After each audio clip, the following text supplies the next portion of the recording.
we've had a very good first couple of weeks, full weeks of practice. Weather's been very good to us overall. And I say this a lot, but more so when we have a team with a lot of guys returning, I'll say it because people will understand. We need to play somebody else.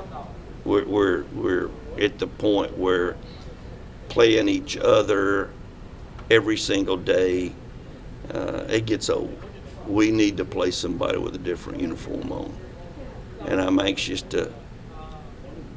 for a week to go by. Not that I'm wishing a week of my life away, but I'm anxious to play baseball against somebody else other than us. In the fall, you talked about Cal and days off. Do you have an idea coming in of what kind of schedule that's looking like, or is it going to be the kind of thing you're not going to find out till you're in there and kind of see how he's feeling? You're talking about Cal. You said Cal, right? Yes. You're not going to have him ever look at you like he can't play. You need to be more concerned about me and how I'm going to talk to him and beg him to take a day off. But he is a guy that is such a battler, Kurt. You don't have guys like this all the time. You got guys that know when it's time to take a day off. Cal doesn't know when it's time because that's the way he's raised. I looked at numbers the other day, and I cannot believe how many games he has caught in 2 years here at Florida State. He's a horse. But to put him over here on the bench and not play him, that won't happen. He wouldn't be able to survive. For him to sit on a bench for 90, I gotta laugh because it wouldn't work. Do you have to save him from himself though, kind of, and sit him down if you think maybe he needs the rest, or? That's a great question, and that's what we will do. We will, to save him from himself is easy for me to do. To save him from playing 3 games in a row, that's not that big a deal, but sometimes it means to get him out of there if the opportunity presents itself when maybe he doesn't have a knock that night and he wants another at-bat and we're in the 6th inning and we're up. Or we're behind. It's time to go ahead and let him sit the rest of the night. Levin, how about that balance between non-conference and conference games? I mean, would you sit them more or get them out earlier in non-conference and trying to save them for the weekend and stuff? Yes, definitely, because you certainly want to have him back there Friday, Saturday, Sunday, no doubt about it. And the fact that our schedule is set up pretty well this year, one of the few times I've done something right with the schedule. We don't have a lot of 2-game series during midweek, which enables us to give our guys a little more rest. You know who the closer's going to be yet? Really don't. Corey, we're just going to see how things go as we begin the season. We've been very impressed with the young guys. Certainly Pollock has pitched well, but he's certainly not by himself. We've had a number of guys to pitch well, and we want to give them all opportunities and see how they do in game situations. And I'm really excited to see how they materialize as we go through the year. Is Pollock a guy that's in play to maybe be the closer? I assume you want to get him some innings somewhere. I would say that he is just a guy that's very important to us. We haven't made a decision as to whether or not we'll go say he's going to be our closer. We're just going to say that he's going to pitch a lot, and we're going to see what he can do when he gets an opportunity. Obviously, it hurts so many veteran guys in the bullpen who looks like they're not going to be ready to go opening day for one reason or another. But at the same time, kind of provides an opportunity. So many young arms you're bringing in this year to kind of see who's ready there for that opportunity. So is that like the good side of that, as it were? That's exactly right. That is the good side of it. Because if you've got guys coming back and the game's close, you're going to put the guys that have been in there before. This will give them a chance to experience butterflies in front of a big crowd. And the teams that we're playing, I mean, we're playing a very good Jacksonville, South Florida, UCF, and Xavier's they'll not give. a slash either. I know. Gosh, we got so many outstanding teams in our state. It's gonna be good for those guys to get their innings. And I'll be really interested to see how some of them handle it, because we've seen guys go out there and literally be a little bit scared, or for lack of a better word, and you can't play baseball that way. You got to be in total control of your emotions. And our guys, and Mike Bell has done a great job in doing that in drills with our guys. He puts them in situations in a bullpen which introduces them to what this is all about. When do you guys figure out what the lineup is going to be? Do you already know it? Or will y'all meet maybe the Wednesday before the first series and figure it out? Or do you already have a good working idea? We have a pretty good idea of what we're going to do. I mean, when Holton pitches, Rhett's going to play first base.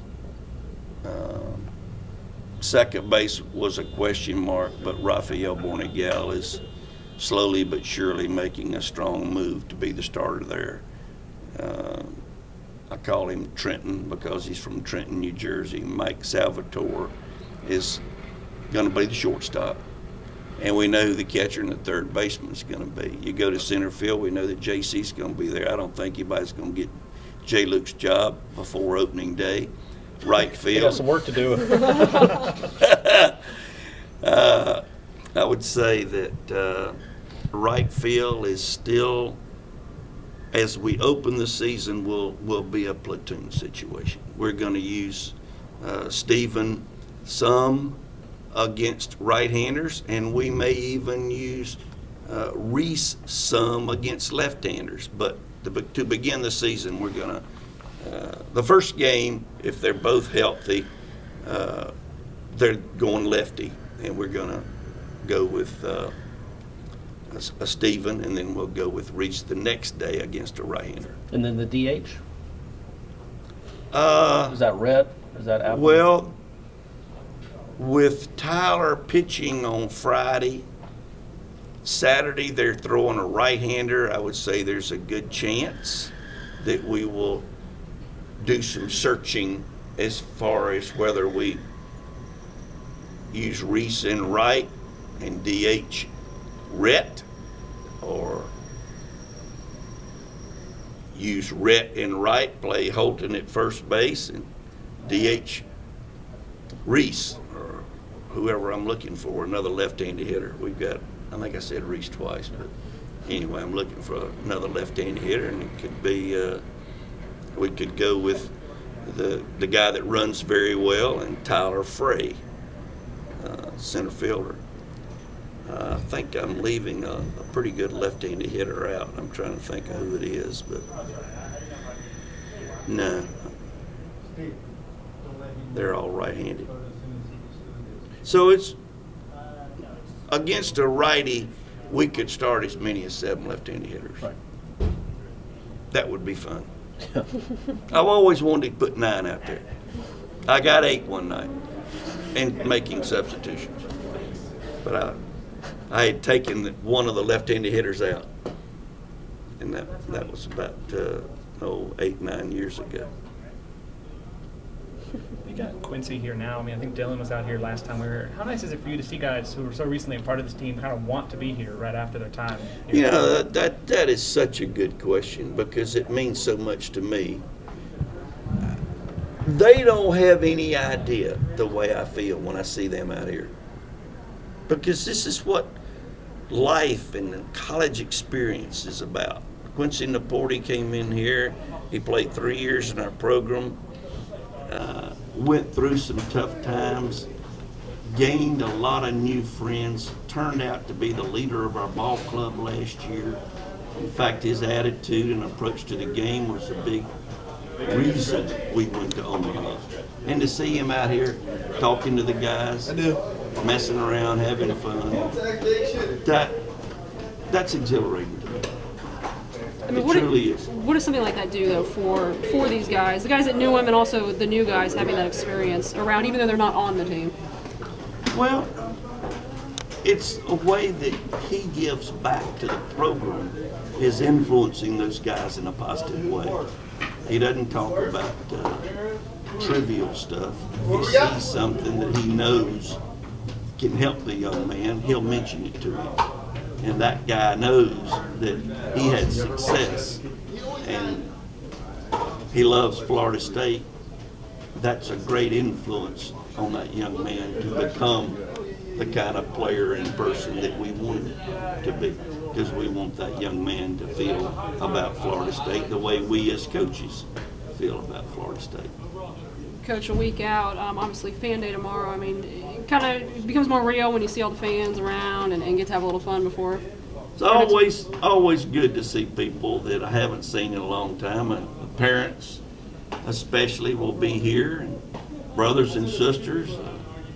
Heck, I'm just hoping that DJ's little brother comes over here. I can't wait to see him. Or sometimes when Devin Travis would bring his little brother over here. It's just heartwarming, and I mean it, because I can tell you stories of little brothers that played for Florida State since I've been here. One was Stephen Drew's brother. He was out there as a 15-year-old kid years ago and was making plays in center field, and I went, who in the world is that? And somebody said, oh, that's Drew. I said, that ain't Drew. He said, JD's brother. I looked out there, and that was Stephen Drew, who's been in the big leagues for 14 years, I guess. He played for Florida State. He feels good about Florida State, I think. Looks fun. And there's other guys that have done the same thing, brought their brothers in here. You may have two newcomers at second and short, but they're newcomers with experience, Salvatore and Dornigal. What kind of comfort does it give you when you have a ground ball pitching staff and those guys are going to be probably sure-handed?